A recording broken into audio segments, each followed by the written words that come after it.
Hello ladies and gents, Ghost here, and today I've got yet some more CTE changes.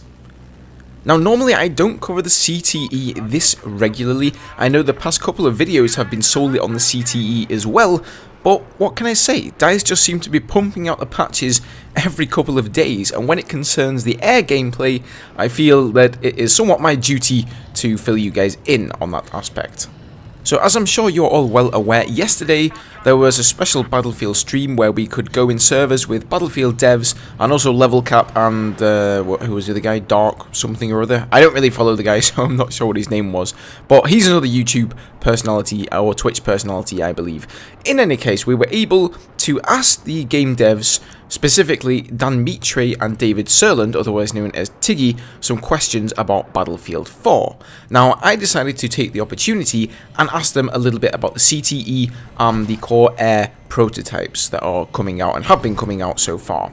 So basically, I asked him if he had any plans to change the MAA, active radar missiles, and have a look at stealth jet weaponry in regards to being able to take out infantry.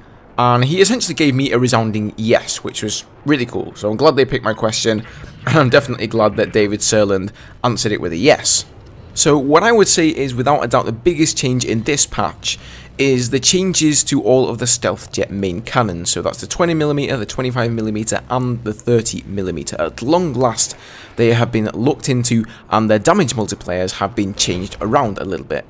So jet cannons now have similar DPS versus other jets, with the 20mm being anti-heli high velocity, the 25mm being designed as an anti-infantry cannon, and the 30mm being anti-vehicle, that is to say, unarmoured vehicles like jeeps, snow buggies and quad bikes. You're not going to be able to do much damage against armoured targets like LAVs and tanks with the 30mm. So I jumped straight into Hammerhead here, which is looking very lovely and snowy and festive and Christmassy with the little stars on top of all of the trees there. Very nice touch from DICE, and I'm sure you guys have seen plenty of videos on that, so I'm not going to ramble on. But I went, of course, and jumped straight into a stealth jet, stuck on those 25mm, and decided that I would go infantry hunting, hoping that I would maybe be able to get a kill or two within a couple of strafes. And lo and behold, killing infantry in the stealth jet is now finally possible. So I really have to commend DICE for this change. People have been asking for this for so long, for the main cannons and the stealth jets to be capable of taking out infantry targets, or even to give them the secondary like a JDAM bomb so that they can take out infantry with that. Nobody wants the stealth jets to be the top dog against armoured targets, because that is the attack jet's role, but you really need something to do up in the skies. Between taking out enemy jets and enemy helicopters, you have to have something to keep you occupied, otherwise people just get bored, and what happens is they usually end up bailing out of the stealth jet, and then the attack jet doesn't have any air support. So I'm all for this change. I also think it's a great idea by DICE to give each of the cannons a distinct role when it comes to air support. So, you know, the 25mm are supposed to be the infantry killers, but at the same time you're then sacrificing your potential of taking out enemy helicopters that you would otherwise have whilst using the 20mm. So definitely some good stuff coming in there, guys, but that's not all. The JDAMs have received somewhat of a buff. So they've been given more gravity and higher top speed, which essentially means that they will hit their target faster.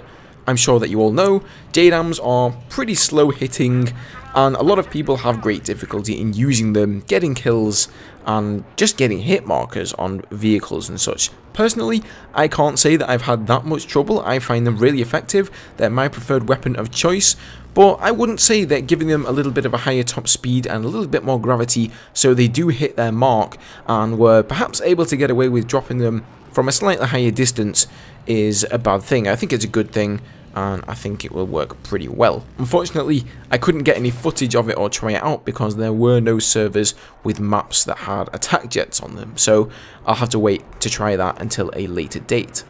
And one last change I would like to cover is a little nerf, which it seems to be a nerf at least, and that is to the laser guided missile. Previously, you were able to fire 2 missiles, each of them would do around 30 damage to an armoured target such as an LAV or a tank, then you would reload. They've now changed that so that instead of having 2 missiles that you fire, and then you have to wait for a long reload.